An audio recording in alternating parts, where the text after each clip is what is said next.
Amid the rhetoric surrounding the conflict in Syria, former UK Prime Minister Tony Blair admitted that there are elements of truth in the accusation the intervention in Iraq in 2003 was one of the main causes for the rise of Islamic State. He made this comment in an exclusive interview with CNN. Neil Clark, journalist and broadcaster, joins us live now for more. So, Neil, thanks so much for being with us here in the program. Can you perhaps shed some light as to, why now is this happening? And is there something in the timing at all that Blair admitting the failures of the 2003 campaign?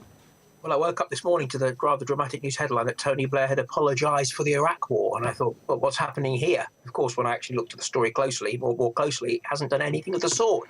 He hasn't apologised at all for all he said, and his very same words were there were elements of truth in the idea that the Iraq invasion may have led to the rise of ISIS. Well, that's one way of putting it. In fact, without the Iraq war, we wouldn't have the Islamic State today, would we? And so I think that this is really a more spin from this warmonger. It's an attempt, I think, to justify the Iraq war rather than being an apology. What he's trying to do is to justify. He said that he'd find it very hard to apologise for removing Saddam Hussein from power. But, of course, regime change is illegal under international law. So I think to answer your question directly, I think the reason he's coming out with this now is, of course, Chilcot, the Chilcot report, which we're still waiting for. Goodness knows after how much longer we've got to wait for it.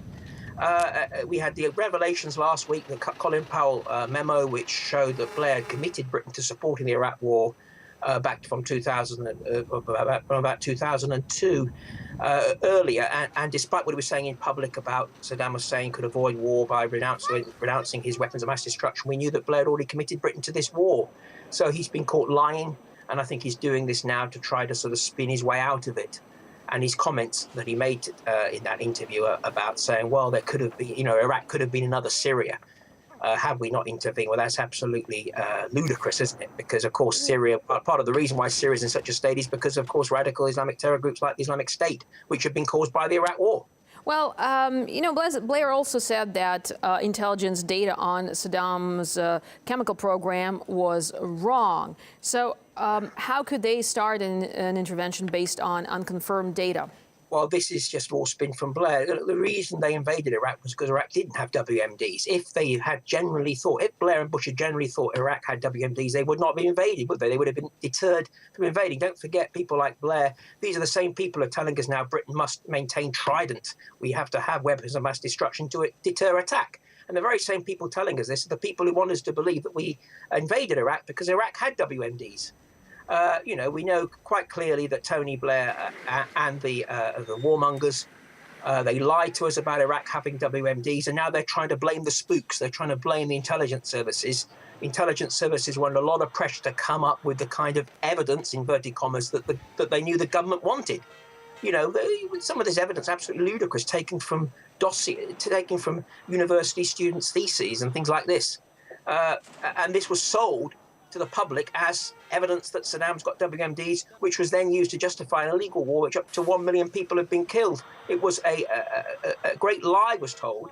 Now, Neil, what's next then for Tony Blair? I mean, crimes trial. He has been branded a war criminal by some, but now is this going to strengthen that opinion?